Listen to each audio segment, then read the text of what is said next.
got 152 yards. Should be just a nice, comfortable 9-iron for him. They're going to go nuts when he hits this thing.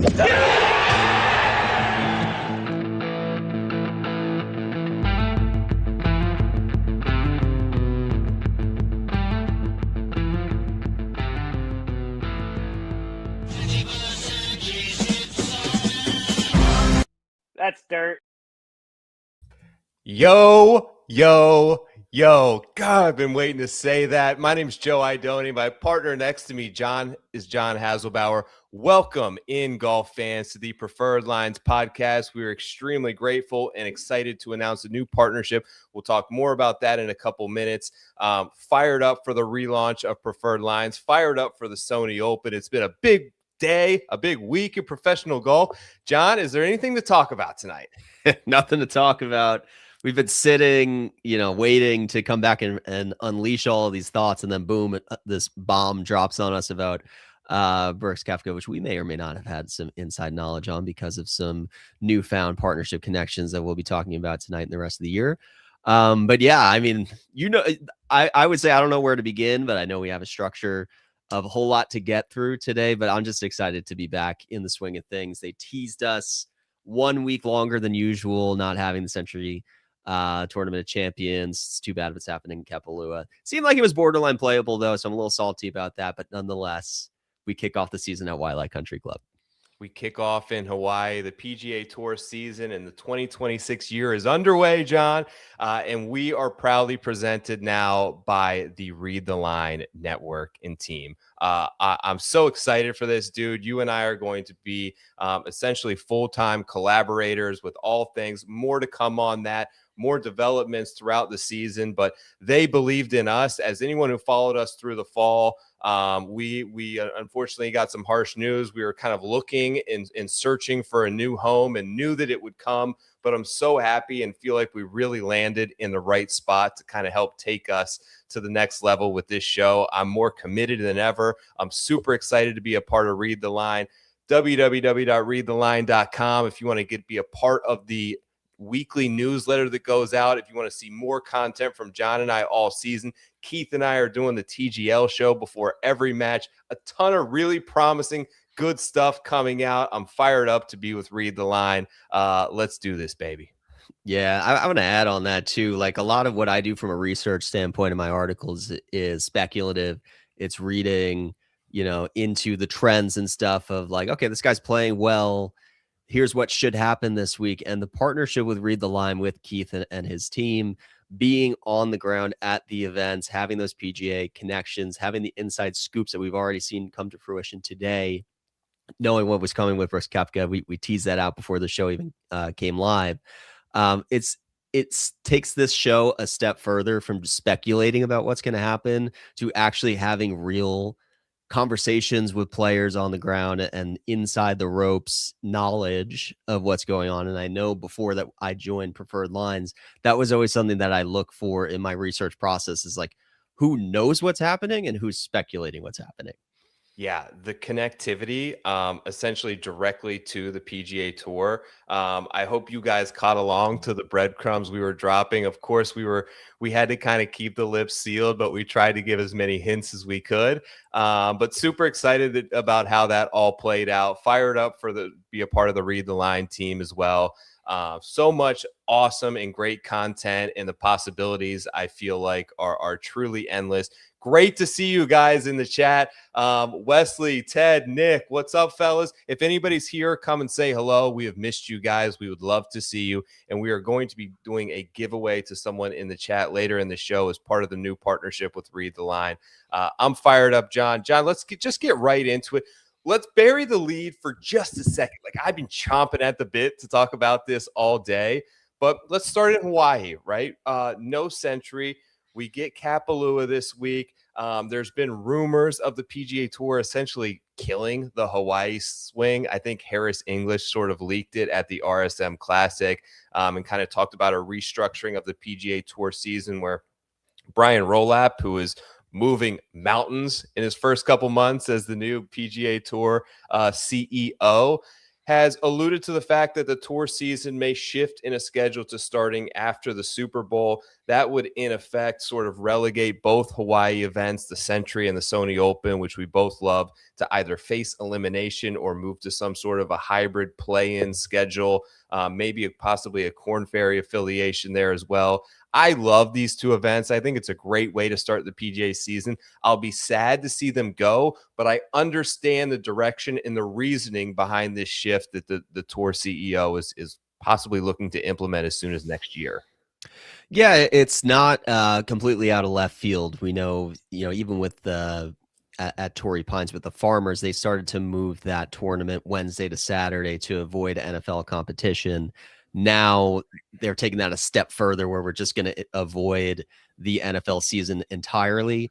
I don't love that because, especially for that week in between the conference championships and the Super Bowl, there is no NFL. So I think that's a great moment for the PGA Tour. I believe they put Pebble Beach, the AT&T Pro-Am there last year. I thought that was a great spot for them. And then, of course, the Waste Management being the morning of the Super Bowl. I love that. I think a lot of casual fans come in because it's the only thing on before the Super Bowl. So it would be a shame to lose that. I would push back, try to meet in the middle and start, that week before the Super Bowl to kick it off. If I were in Brian Rulap's shoes, I understand where this direction is coming from, though. And it would be a shame to lose the Hawaii swings. I always say, watching the Century Tournament of Champions, the season doesn't start until they pan to the Century headquarters in Minnesota when it's under like 10 feet of snow, and then they pan back to paradise and the dolphins and the whales flying in the coast of Hawaii. And it's like, yeah, okay, now the season has started. So we missed that. I hope they find some sort of way to pan to Sony headquarters in Japan. Probably not as snowy there or whatever, but they got to do that again. I need that pan over. I need that juxtaposition to start the year while we still do have a Hawaii swing. Absolutely. We need Mark Rolfing talking about whale talk. We need players in canoes and paddle boards just off the coast. We need all that stuff, and hopefully we get this. We'll have a full breakdown of the Sony Open in terms of course stats, historical data. Obviously, we're going to go into great detail on the odds board. But I can't go any longer. This has been one of the most exciting days that I can remember.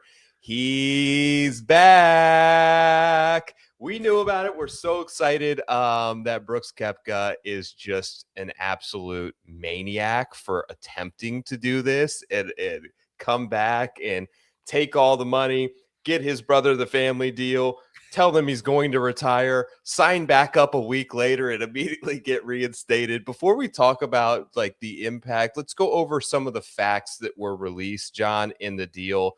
Dig into kind of some details here. So Brooks, plus any other player that would be eligible for this, there were 3 of them that could potentially fall into this program, would be eligible for any full field, quote, full field event in the year 2026, including the Players Championship. They would be forced to play their way into signature events.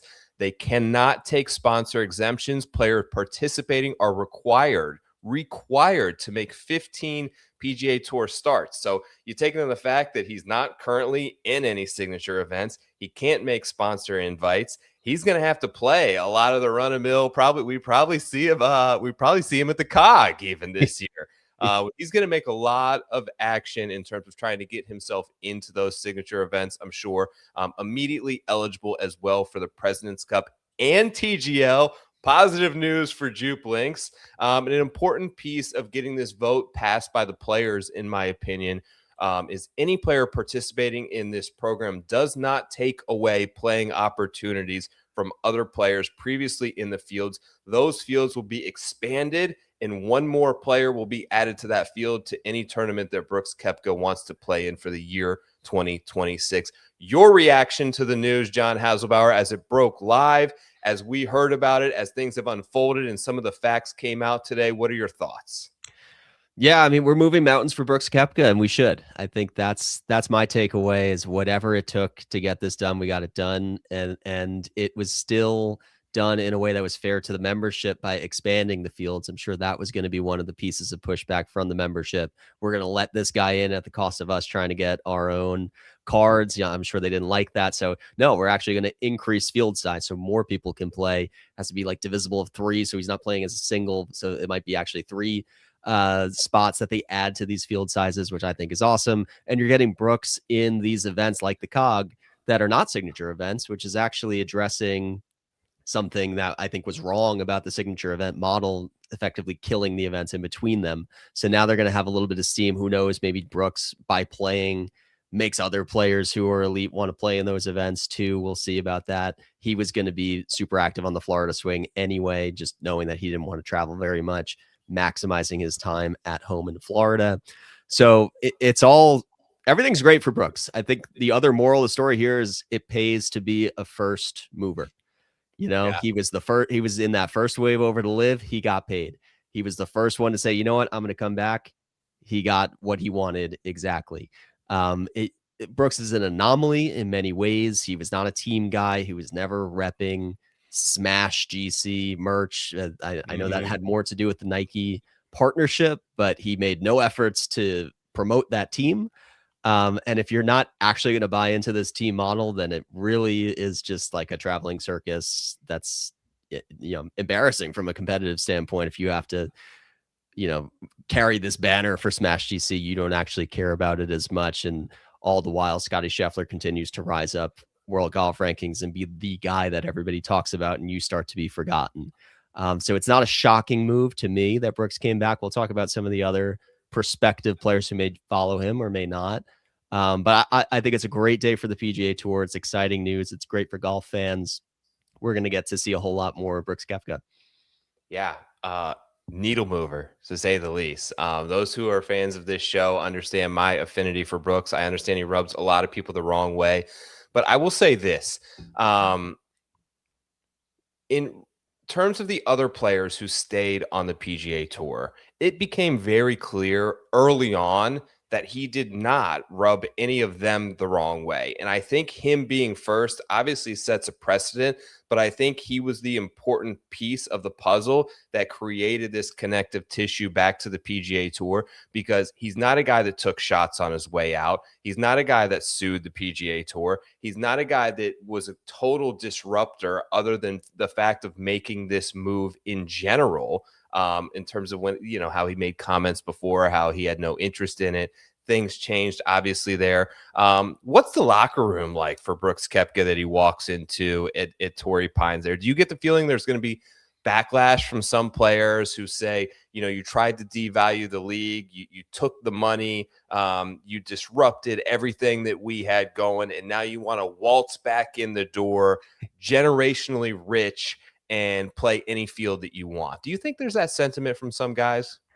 I probably would have thought that would be my sentiment to this moment, the day that he left. Like if I went back and checked the receipts about the day Brooks left, I probably, was not happy about it and wanted him blacklisted because it opened these floodgates. But now time has gone on.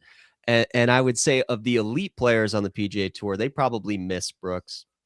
They would have loved to have had him on the Ryder Cup team, and he wasn't good enough. So they know him well. They want the best for Brooks. They live, in Jupiter around him. Like they see him when he's not traveling the world. So they'll probably get to hang out with him and his family more often, which I'm sure they're excited about too. So I think the elites will welcome him. And I think the journeymen more at the bottom of the field would do right to welcome him as well, because even by him leaving LIV, that actually opened up a lot more, leaving for LIV, it opened up a lot more opportunities for those other guys. When you took all the elites out of the PGA Tour for a little bit, I think that actually allowed these players to play for more money and play in slightly less competitive fields where they had more of a chance to move up. Who knows if guys like Ben Griffin and JJ Spawn have these opportunities to rise the way that they did, if there wasn't such a cluttered top of the field in every single week of PGA Tour action. So a lot of good did come out of what the PGA Tour is today because of the moves that happened. And yes, Brooks gets to have his cake and eat it too, but that's okay. To me, it's water under the bridge. He's back now. LIV is losing leverage. And we're one step closer to having a unified tour again on the PGA Tour where all the best players are competing again. Last question on Brooks. You said there he wasn't good enough to make the Ryder Cup team. You're right. Wasn't good in any majors this year. I believe he was 31st in the standings on LIV, which is not that good. I know how I feel, but I can't always think with a clear lens and remove bias from the situation. John, I'm going to ask you, is there another run in the tank? And when I say run, I mean major. Yeah, absolutely. I mean, every time we've thought to doubt Brooks, he's proved us wrong, right? And at least you could justify every time he goes through these lulls. It's usually medical related. He's playing through something. I know he had some personal stuff this year with the family that I'm sure distracted him and took him away from being his best. And I'm sure he made this move trying to get that family piece right, be closer to home, get his mental state better. It's not like his body is deteriorating on him from an aging standpoint, right? He's just, he needs to get to 100% health again. So I do think there's another push. I think he'll be a factor in the Masters for a while now. And it's just a matter of the other like US Open type of venues suiting him. I know, Shinnecock is going to be interesting this year with him coming back. So yes, I do think he'll be a factor this year, next year, and a few more years to come. All right, I'm going to bring this to the stage here, John, because I want to ask you about the other names. This is a tweet, of course, that I put out today. Was ready for this to come. And here's the full list of players eligible to participate in the expedited reinstatement program. The deadline, I believe, is February 2nd, but any of these players could theoretically make the jump and do exactly what Brooks Koepka is doing right now. Cameron Smith, Jon Rahm, Bryson DeChambeau, arguably the three remaining most important players to LIV Golf, all have this portal. The transfer portal is currently open from LIV back to the PGA Tour. John, your thoughts here? Are there any other guys? Who of this bunch do you think is most likely to make the move and why? I would say, it's tough. I would say it's either Bryson or Rahm. I'll make the case for both. For Bryson, it is, to me, the conversation is what's more important to Bryson, the brand of Crushers or the brand of Bryson DeChambeau? Because I think on LIV, he has to kind of put his marketing efforts into both of those things. And ultimately, in my opinion, he prefers more to brand himself, do his own thing, do his like Dude Perfect style YouTube videos, grow his subscriber count on YouTube through doing whatever the hell he wants to do in the world of golf. LIV is a means for him to grow the game globally, and I think he's one of maybe the only players in the world who truly cares to do that. And he's done a great job of that.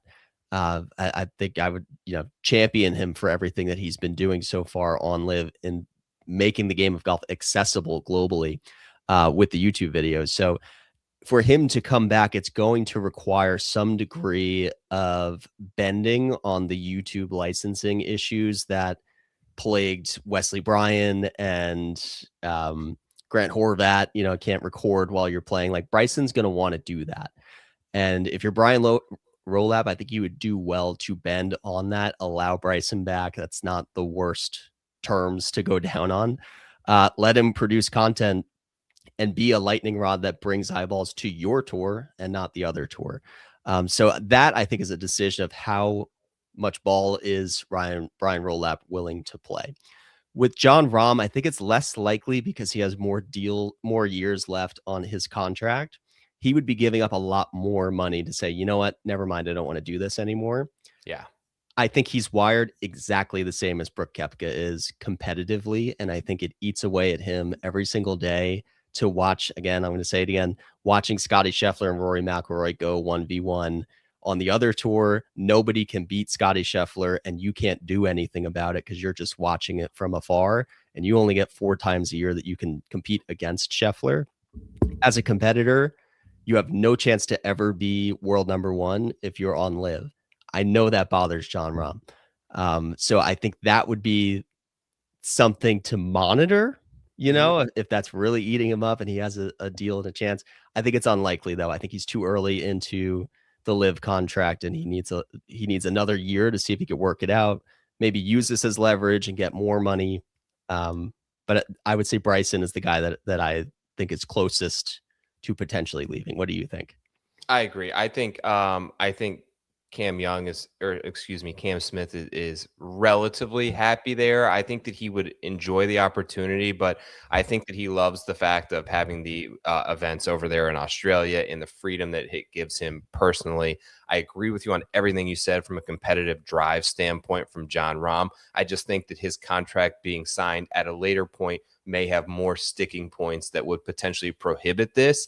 And I think Bryson is essentially the biggest free agent in all of sports right now. My gut, and this is somewhat speculation, is that the early deals signed by LIV have the clause that would make them force them to pay back 4 or 5x on their immediate signing bonus are null and void. So much has changed with LIV in that initial contract since then. Those guys also signed a deal to play 54 holes. So if I'm an agent or I'm somebody on those players' behalf, now you want me to play 72 holes. That's not a part of the deal. So those deals are off the table. Those all need renegotiated. We know Bryson is doing this now.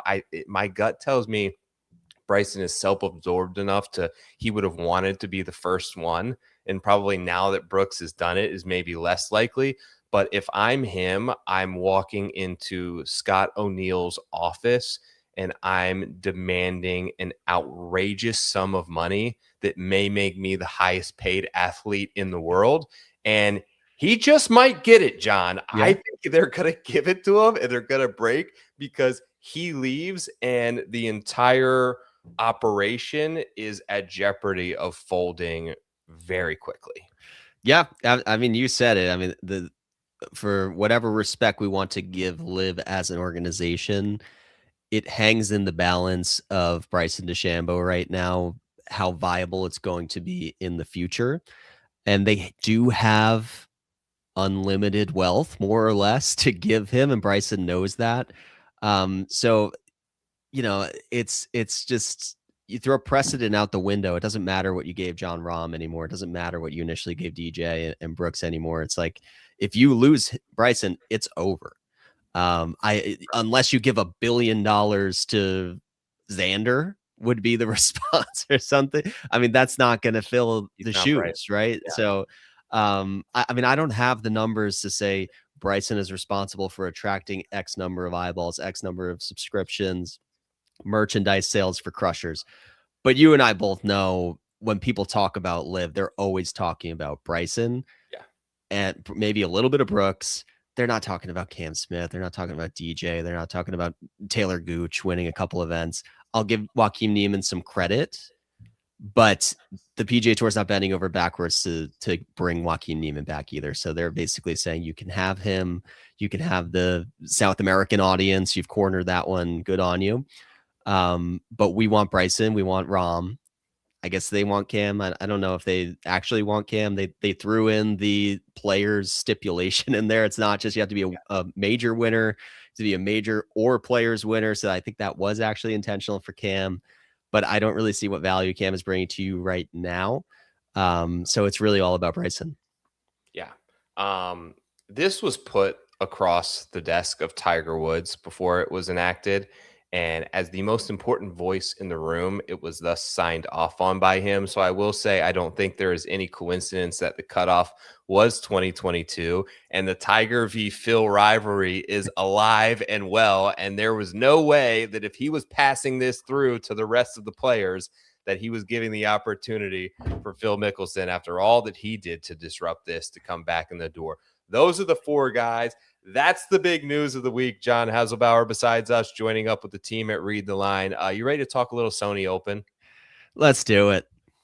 All right. So before we get to the full course guide, one of the ideas, credit you for this idea this year, is we wanted to take a second before we break down this year's event to take a trip back in time to some previous Sony Opens. Obviously, you have some electric moments. You have Hideki chasing down Russ. You have the Siwoo chip in. You have obviously the Grayson Murray playoff. And then last year culminates kind of in the moment from Nick Taylor. What are some of those memories and moments that you have from the Sony Open, and how can we use some of that data that we have from our eyeballs and historical trends to kind of evaluate what we're looking at for 2026? Yeah, I will say you reminded me of Smiley Kaufman in the kayak on 17. It's a good moment. It's great. I mean, it's like McCovey Cove, but you're shagging. We need him out there this year. We need him, Mike. We need him with the headset on in the kayak, taking on waves. That they should make that happen. We need it. I mean, if you're not going to give us Century, you got to give us Smiley in the kayak, please. So yeah, I'll remember that. But from a play on the course standpoint, it feels like hit after hit the last 4 years has been a signature moment. And you rattled them off, like Siwoo chipping in on 17 when I believe it was Hayden Buckley was chasing him down. Like those aren't big names, but it was a big moment. I was on Siwoo that year, so I remember it. And then he teed off on 18 with like a 3-wood that was teed up above the tee marker, 4 inches high off the ground. Yes, because and we'll talk about this too, but anyone who hits a stock cut is so terrified of 18 because you gotta sky it over the trees. God forbid anybody tries to flight a ball right to left anymore. Unless you got practice at TGL, we'll talk about Chris Goddard up too. That might be an advantage. But yeah, I mean, 18 is a great climax hole. I was on Russell Henley, unfortunately, the year that he got run down by Hideki Matsuyama. That was history won't remember this, but it was not a Henley collapse per se. It was just the most. I mean, I have every reason to per se. Yeah, I mean, he helped him out. There have been worse collapses. We'll say that it was not Sedgefield. No. See, like there was one hole. It was a par 3, I think, like 10th hole or something. And the announcers are like, okay, as long as you don't short your side yourself on the left bunker here, you're not going to blow up. And it's exactly what he did, and he doubled it, and it was all over after that. So. Yes, he helped Hideki out, but Hideki, man, that was a zone that I've never seen a golfer get into, where it's just birdie after birdie. Somehow, as every hole went on the back 9, a new wave of like tourists from Japan came. And there was like 5-10 rows of Japanese faithful in Hawaii because it's the closest point to Japan. They just got wind that Hideki was hot and they appeared on the course. And then all of a sudden, everything turned on Henley and there was no way that you were ever going to come back. I'll always remember that event. Then you have Grayson Murray, rest in peace. But what a win for him in the playoff. He hit a 40-footer bomb against Keegan Bradley and Ben on. Yep. Yeah. Like I'm trying to do, not to go on a tangent, but I want to do like a live from in my simulator where I reenact some of the top moments. And I've been working on that 40-foot putt, trying to recreate the Grayson energy. So more to come on that, little tease. And then Nick Taylor, playoff Nick again last year. So all of that to say, Sony Open always delivers. Something about these par 70s where you only have 2 par 5s, not a lot of dispersion in the scoring. It gets condensed. It's the first event of the year. I'm very excited. For this week. Do you have a memory that sticks out to you? Yeah, I was on the Siwoo year. Obviously, Nick Taylor was great last year. When you look at the eclectic group of winners, I looked at the last 8 years, and there's only been one guy inside of 40-1, which was Hideki, I believe, that has won this event. So it's a full-on open up the field, long shot opportunity, and those are the events that I obviously kind of gravitate toward.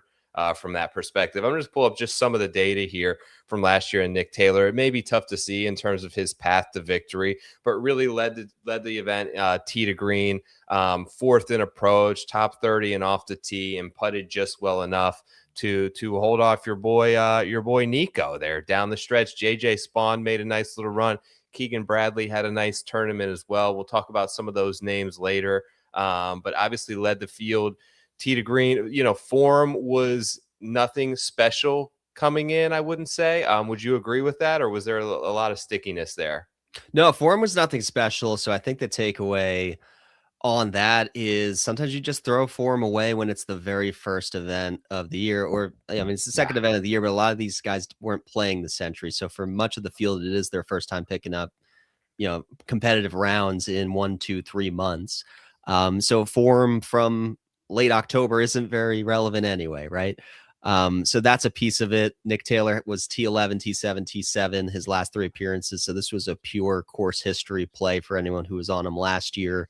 And there were many. He was a pretty popular bet last year. He wasn't on my radar. And as you said, this is new for me as far as like content wise to look back. But I think it's really necessary because it's the same course every year. The industry tends to go in a certain direction every year. We end up on the same guys. And the natural reaction is just to rinse and repeat what you did the year before. But for me, when I'm starting my research process, when I'm writing my previews, I always look at, was I right about this tournament or was I wrong? If I was right, what were my leans? And let's try to replicate that a little bit more. If I'm wrong, it's an opportunity to look back and not repeat what I did. Look what would have gotten me to the winner and try to, incorporate that into my process going forward.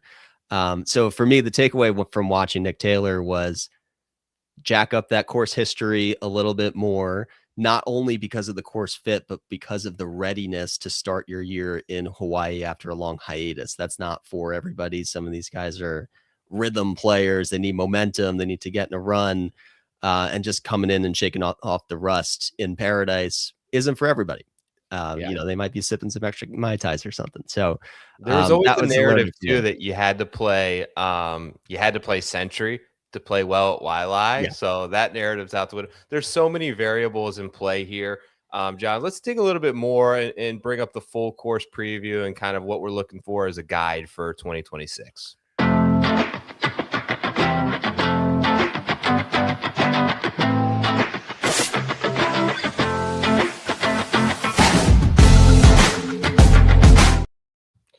All right, course guide for this year. John, I'm going to lean on you. You are the course preview expert. This segment brought to you in part by our boys over at GolfGuiders, the #1 social app in golf. If you don't have it, you should. You can interact with us on there. There is a marketplace. And my favorite part of the app, John, is it is a free GPS of almost every course. I believe they have 42,000 courses worldwide. And I wanted to pull up a specific hole here because this, of course, is the 18th, the brutal 18th at Waialae. The par 5 or the scoring average is easy, but come down the stretch, this is a very difficult golf hole for players to manage when the pressure is on. And that's because it really dictates a particular shot that you have to hit.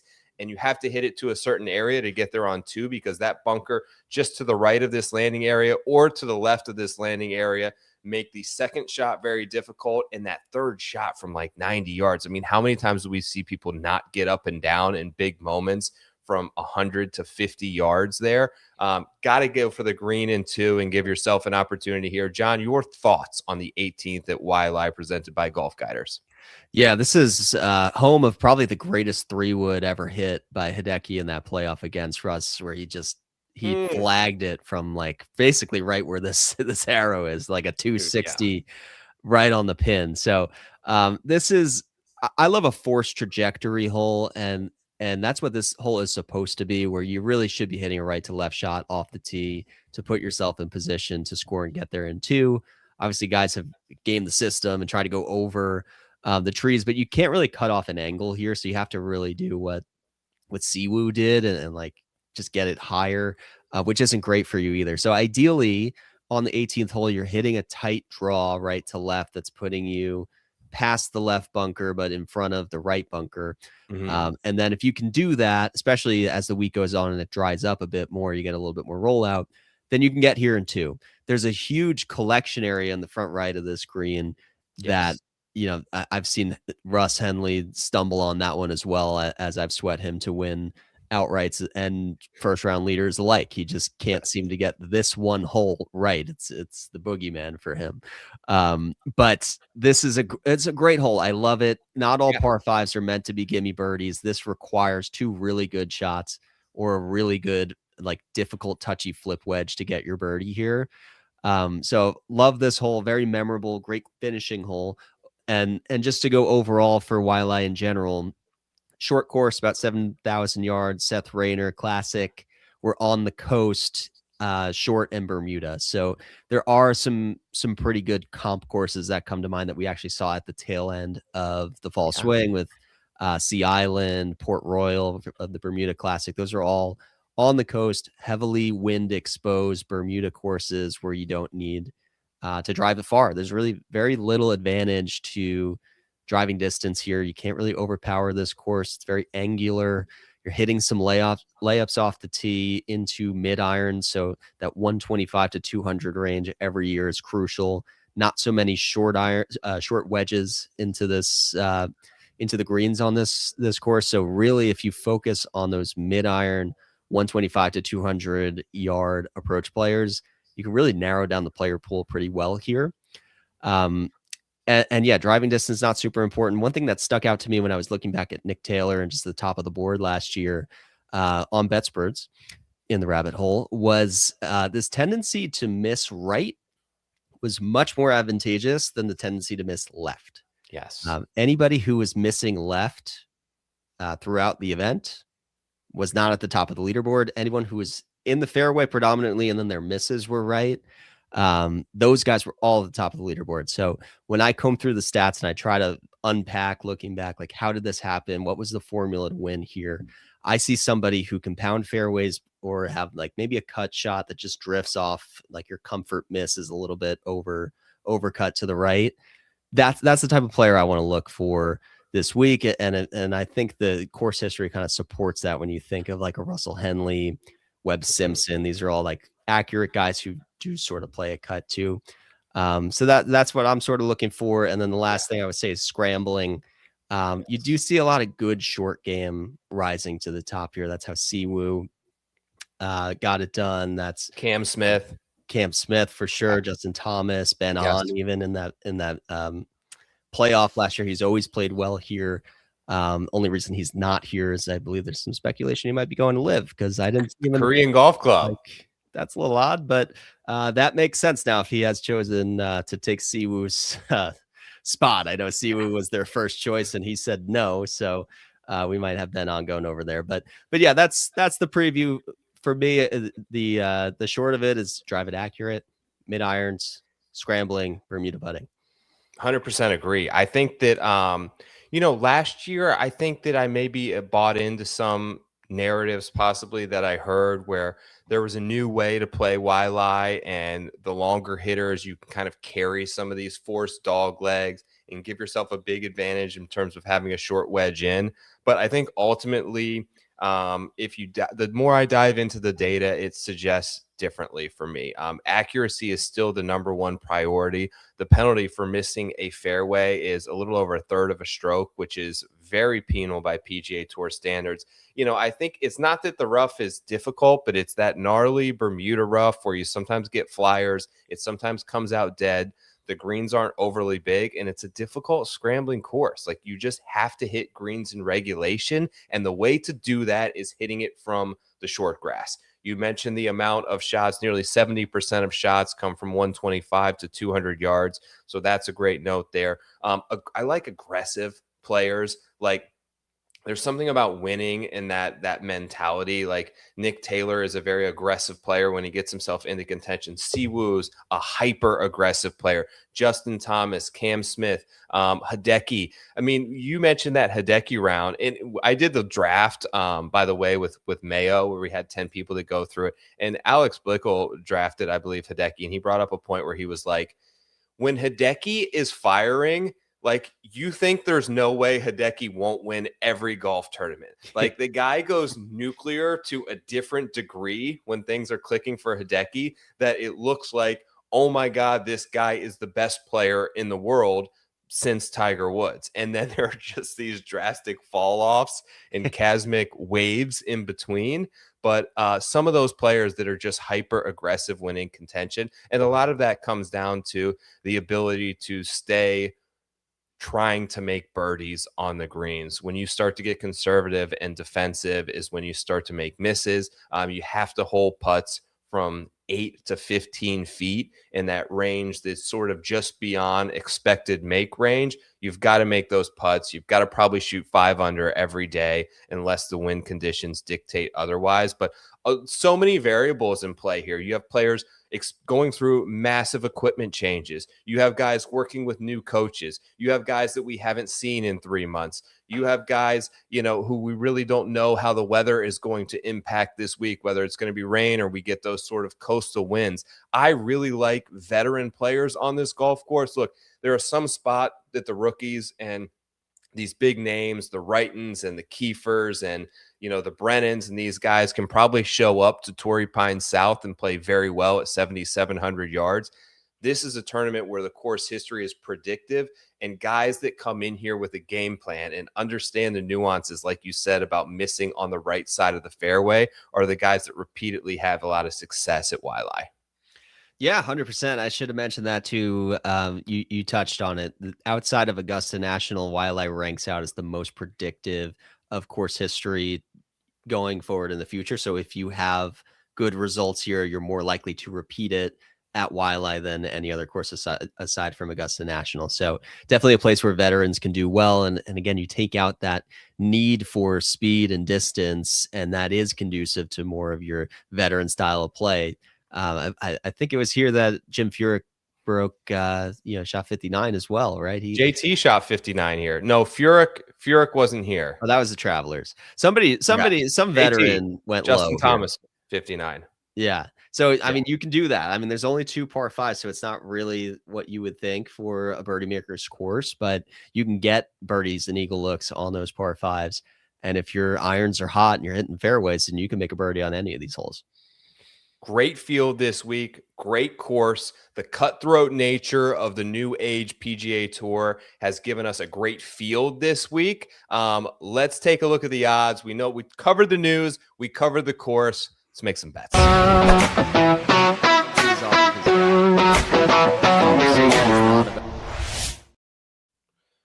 Here's your odds board for the 2026 Sony Open. Your favorite this week. Gosh, it sucks with the guy who's burned you at this event. All of a sudden shows up at 11-1, but it's Mr. Russ Henley, a guy who won his very first PGA Tour start at Waialae Country Club, shows up here at 11-1, the highest ranked player in the field, followed by Ben Griffin at 16-1, JJ Spawn 18-1. You get past champion Hideki Matsuyama right at 20-1. Robert McIntyre is here at 22-1. Colin Morikawa starts his season here at 22-1. Siwoo past champion 22-1. Keegan Bradley played some good golf here over the years at 22. Mav McNeely at 30. Corey Connors at 33-1. John, that's the top of the odds board. It's been months since we did this, buddy. Who you liking up top? Yeah, I mean, 11-1. I'm going to say it's fair for Henley. He's a new man now from the last time we've seen him contend at this event. He looked utterly incapable of winning a golf tournament the year that Hideki ran him down. And sometimes you win just by default because nobody else is going to challenge you for it. That was not the case with Russell Henley that year.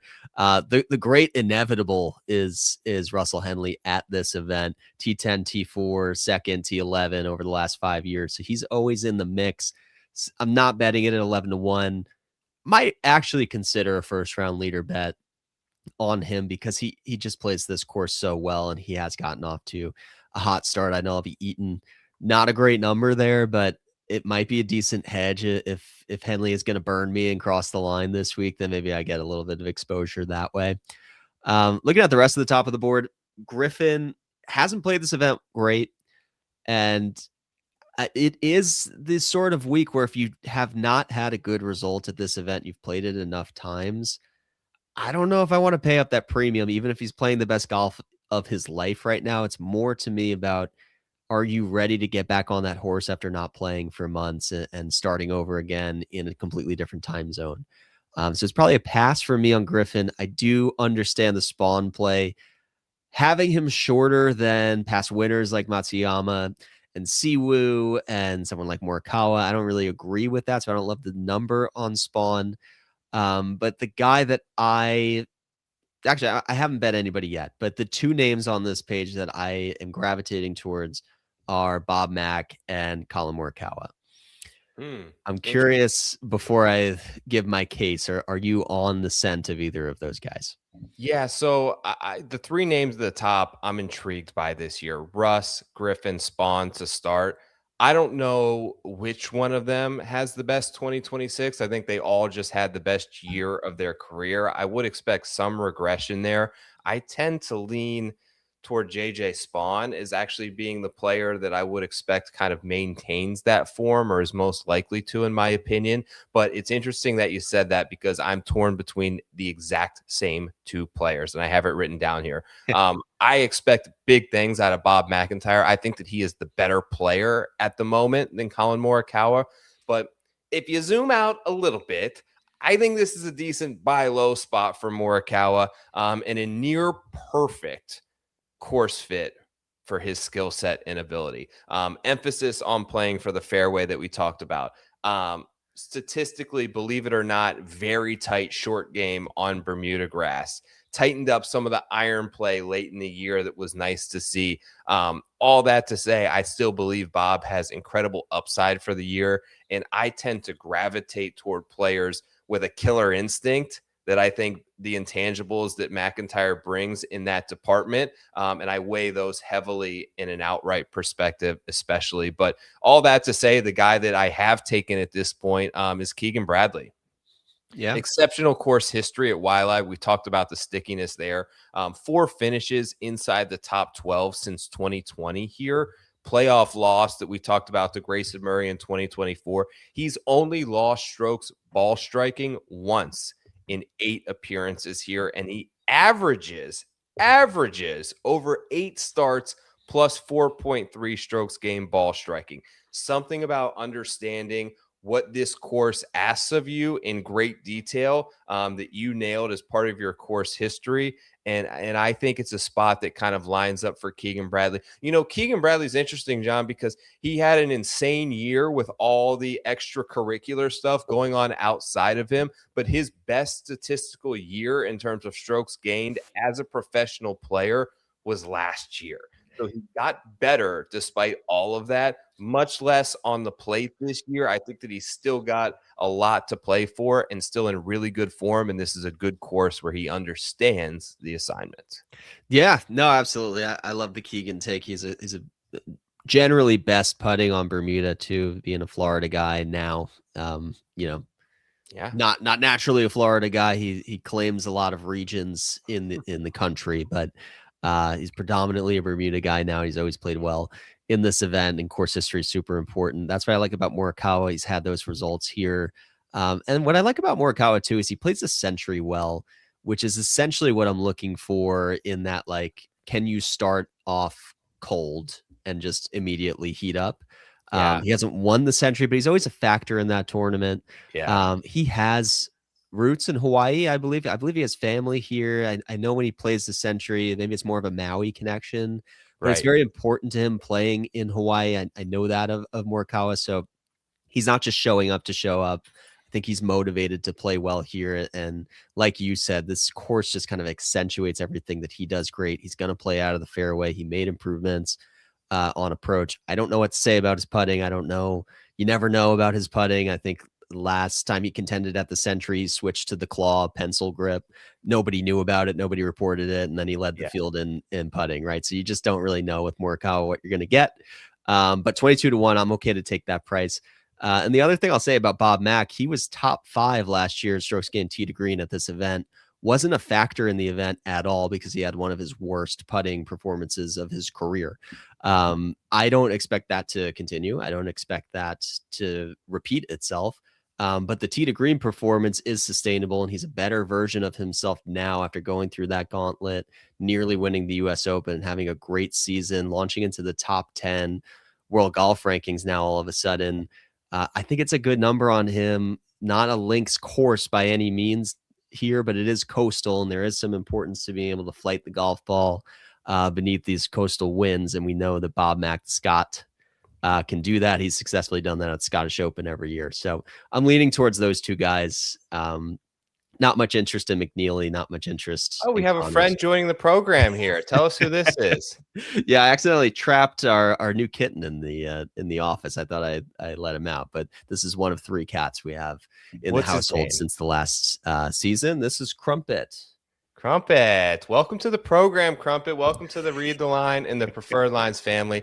It's great to have you here. Real quick, John, one word answer before we leave this section of the odds board. When I brought it up, player to have the best 2026 of these 3: Henley, Griffin, Spawn. I'm gonna go Griffin. I'm gonna go Griffin because I think that you asked for a one-word answer. Griffin. Ben Griffin. Okay, fair enough. Let's move on to the next section here where we get past champion holding up the trophy there in the lay. Mr. Aloha, Nick Taylor is 40-1. We also have Harry Hall. Some people, I've heard some stuff on the internet that people are claiming the best putter on the planet to be Harry Hall. I take offense to that take. The guy is further down the odds board and remains that way. 40-1, Aaron Rye. 40-1, Chris Kirk. Rico Hoey at 45. Kurt Kitayama at 45. Adam Scott and Jordan Spieth look kind of out of place here, but they're both 45-1. Then you get Goddard starting at 50, Nico Echeverria at 50-1, Brian Harmon 50-1, Matt McCarty 55-1, and Keith Mitchell 55-1. Talk to me about a guy in this range, Johnny. Yeah, are we okay with McCarty hitting the board before we get to McCarthy? Is that fair? Okay, you tell me, because I click your article, the most clicked course preview article in the world, and I see a picture of big Matt McCarty right on the header there and the banner piece. Give me your case on Matt McCarty and tell me why he's going to win. I love McCarty. It's the McCarty party this week. I'm trying to get everybody on board with McCarty. Really like kind of a devastating finish to his Bay Current Classic in Japan because he needed to par 18 to shoot 59. And he drove it into the woods, and it was just, you feel for the guy. He was not in contention whatsoever, but you could tell he's feeling the nerves a little bit. But absent of that moment, this is a guy who has not felt nerves. He won his 2nd career PGA Tour event at the Bank of Utah, of what it was, the Black Desert that year. He finished top 15 at both the Masters and the Players last year, his first time seeing those events. So I think this guy's got I think he's got the goods. I don't think he's somebody who just won a fall event and that was the last we saw of him. He went lights out on that back 9 in Japan. I think he birdied the first 8 holes of the back 9. So he has this gear when you talk about aggressive birdie making. He's not someone who just feasts on the easy courses, but he can light up and make birdies in bunches. I believe he was I believe he's one of the guys who had the 3 Korn Ferry wins and got the automatic promotion. And then he parlayed that a few weeks later into the Bank of Utah win. So this guy can win. He can close. He's got a good all-around game. If you can handle Augusta with a top 15 in your debut, you're no fluke, right? There's very few guys that we can point to that did that in their debut and we never heard of them again. Maybe Sam Bennett actually is coming to mind, but who knows? He's got a long career ahead of him. But I love McCarty this week. He's opened at 60, so there's been a little bit of steam on him coming down to 55. I still like that number. I would play him anything at 50 or above. And he may actually be the only guy on this page that will find their way on my betting card. But I do want to ask you about Spieth because he's in a very interesting part of this board. He's not a headliner. He's a big name. Kind of took the rest of the year off last year. Didn't play the Ryder Cup. Tried to get healthy. Where are you on Spieth this week? Wait and see for me, especially coming off injury, especially coming off, a wrist injury, plus I believe baby number 3. Drop me some breadcrumbs and you can maybe talk me into some interest at like Riviera or something a little further down the line, maybe Pebble, because he loves that spot as well, but not right now for me. I'm going to wait and see. I feel like he's up there on name recognition along with Adam Scott as well. Although there used to be a great take floating around that it was like play the Aussies in Hawaii, right? Sure.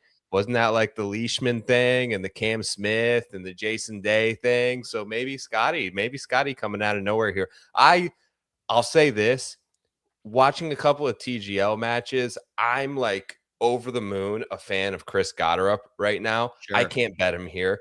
And I'm at this dilemma where I have to like shut off the part of my brain when trying to analyze these fields that watches these guys up close at TGL, because it's tough to convolute the two different leagues. But he's been awesome. Big things ahead for Goddard. Don't love the course fit.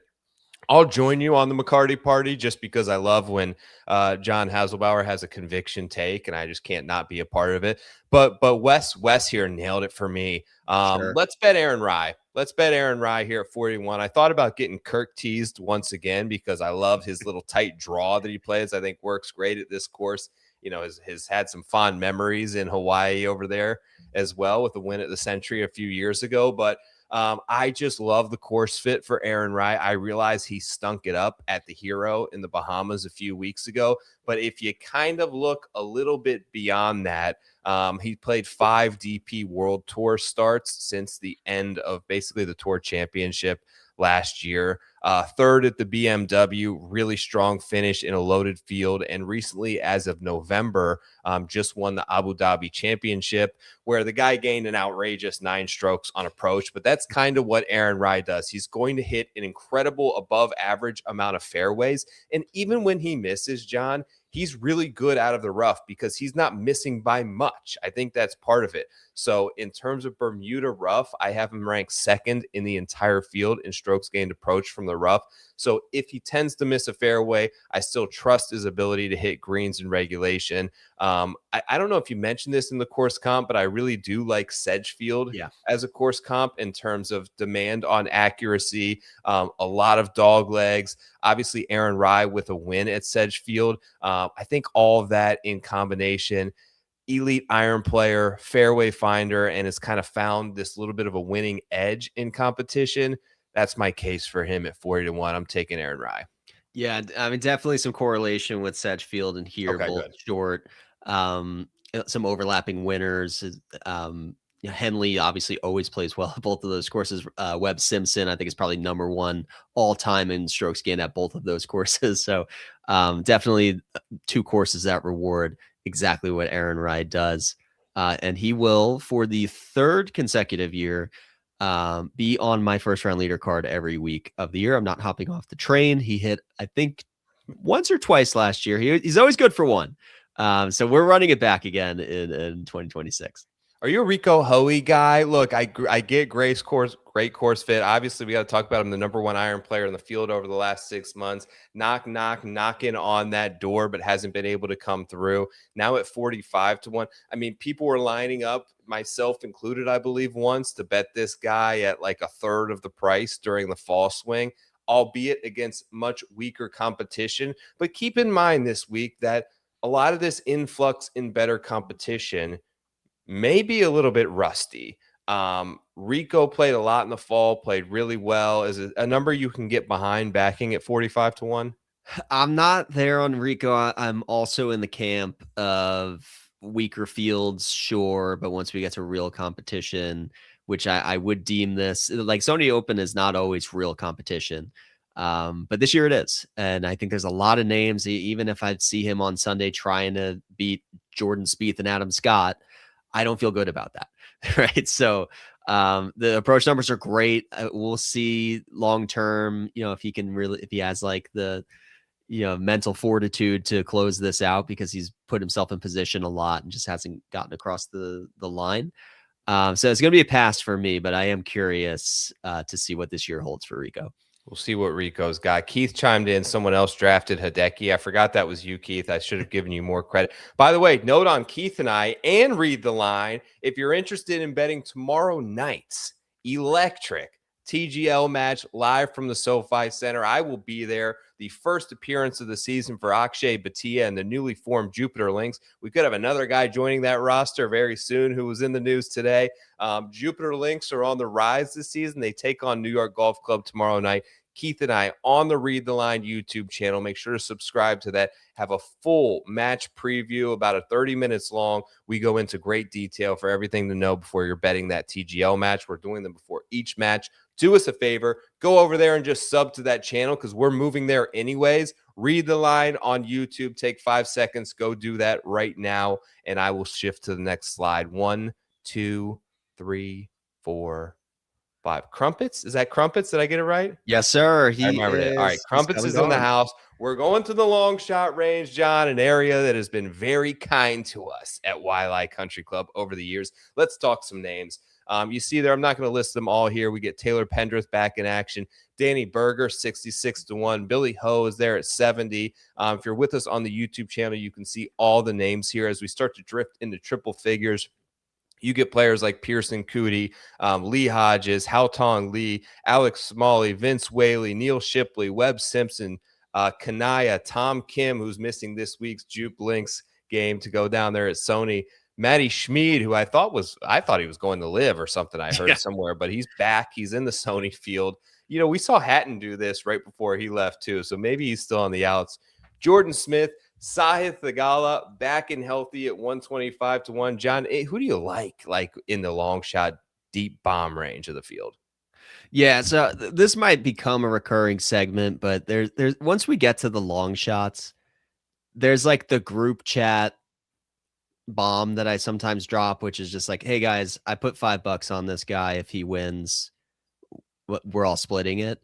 Yeah. And it's my gift to you guys. And now you guys weren't going to watch the Sony Open anyway, but if it's Sunday, this guy's contending. We're all sweating it. That's Max McGreevy for me this week. 100-1, completely flew under the radar to me. But when we get to the first event of the year, I do like to look back at who finished the hottest. And he finished the last two events solo second at the RSM Classic and T3 at the Bermuda Championship.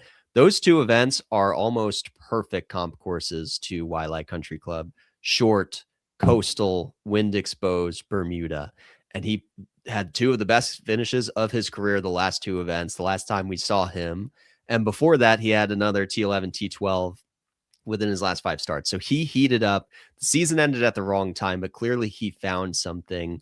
And you know, I don't think the course history is anything to write home about, but this is a new version of him, and he's 100-1. So he was the guy I definitely wanted to talk about him because I want people to bet him. I just want you to throw $5 on him if you weren't thinking about it. Max McGreevy this week. Let's just do it. Like 100-1. What risk is there really? Well, I'll give you my $5 100-1 guy in just a second, but 2 names to touch on before that.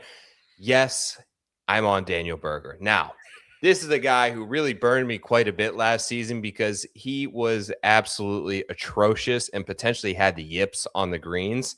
I'm hoping he can rectify that because ball striking wise, he was pretty on point for the majority of the year. Now, I love the fact that he gained 4 strokes putting at the RSM. Maybe he switched putters. I don't know. Maybe things just clicked because the guy historically is a very good putter, just absolutely went in the tank last year.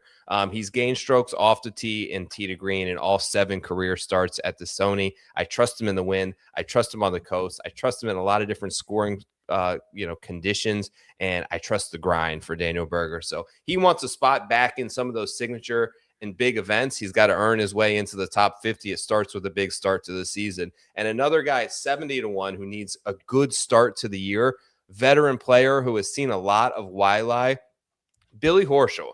Now, Billy's kind of morphed into like an accuracy guy now versus a power player. An excellent putter, I have to mention, a clutch putter on Bermuda grass and synthetic turf. Synthetic grass as well, yeah. In synthetic grass, yeah. So he's great, but you can trust him to make a 30-footer on either. Healthy again. And he was out for nearly 6 months. And I say this because I think it's important because he had 4 kind of promising starts to end his year, gained strokes on approach in all 4. Nice finish there at the Black Desert Classic. I think he's got a ton of upside, but you look at a lot of players who are around the same age as Billy who grind out 9-10 months of a PGA Tour season, and they probably take a nice 2-month off season. Well, Billy had 6 months off in the middle of the season and kind of returned in the fall. So my gut tells me from what I've seen that he's super excited to get back in there and play every week and earn himself and his way back into some of the bigger events. Probably taking the offseason very seriously this year, given the fact that he was on the shelf for quite a bit of last year. But here's my 101 $5 bomb. Let's take the brick ship house, Mr. Neil Shipley. I think people are going to gravitate towards some of the bigger bombers out of the Korn Ferry Tour. Brennan, Kiefer, Wrighton, Cootie. There's a ton of them that come up every year, but I think the best fit for Waialae in particular is Neil Shipley. He's a dominant approach player, above average off the tee, a highly volatile putter, not very good in general. And there's not a ton of data to pull from this because you're not getting a lot of the Korn Ferry stuff. But the data that there is indicates that he's horrendous on POA, not good on bent grass, but he's gaining over a half a stroke per round on Bermuda. That's enough for me for a guy that spent his last 10 starts on the Korn Ferry Tour, 6 times inside the top 8, 4 top 5s in a win. He ended that season very strong. I think that he brings some of that confidence, not that he's a player that needs a ton of it, into this season. He starts off at a good spot for him. So I'm going the Brick Ship House there at like 110 to 1. You've got Max McGreevy. Those are our ultra bombs for the Sony. Anyone else to touch on before we get out of here tonight? Yeah, I would say this page right here is really like pick your horse who you think the best rookie is this year. Because I see Brennan, I see Kiefer, I see Wrighton, and I see Shipley, and they're all in the same odds range. And it's a lottery ticket in some ways because we haven't seen enough of these guys to really know who's the real deal. I find myself leaning towards Kiefer as my favorite of that group. Yeah. I feel like he's probably the odds-on favorite to have the best year this year. He comes in with the best momentum. It's a proven prospect on the Korn Ferry Tour in the junior amateur ranks. Wrighton won a bunch in Europe, so I'm curious to see him this season. But I feel like I will bet Kiefer this week, which goes against some of the course history veteran stuff we've been talking about. But this could be the next great American golfer.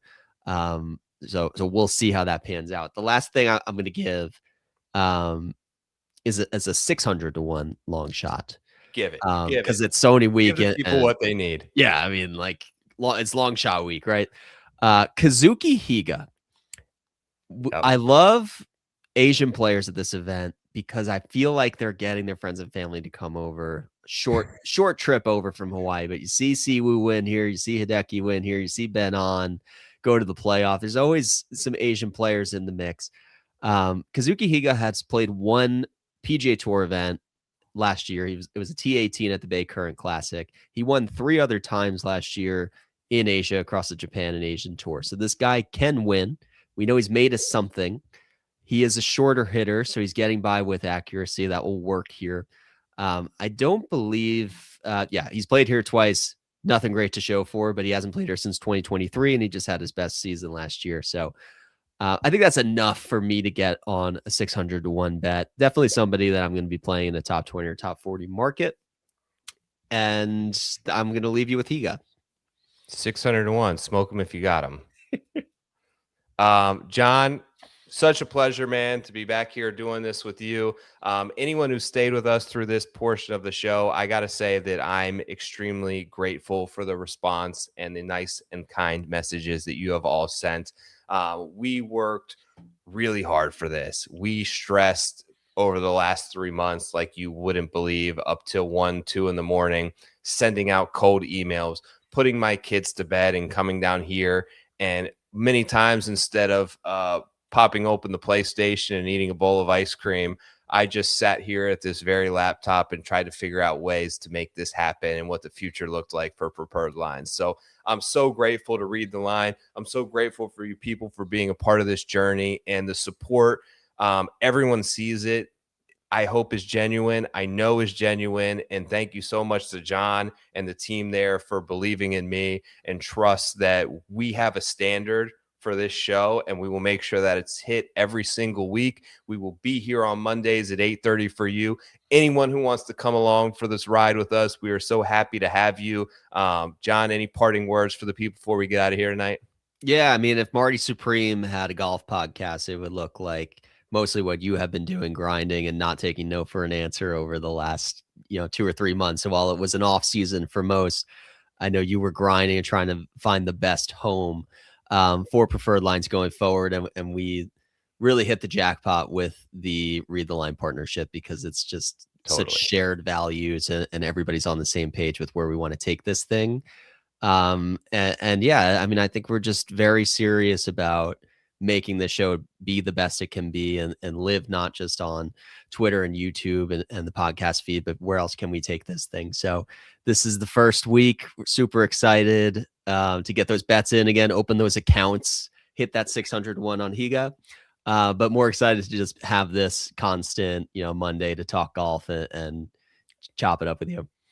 To the freaking moon. Like, comment, subscribe. Preferred Lines has taken off for 2026. Before we get out of here, quick mention, drop us a comment. All of you guys who have been doing that, we are going to enter you.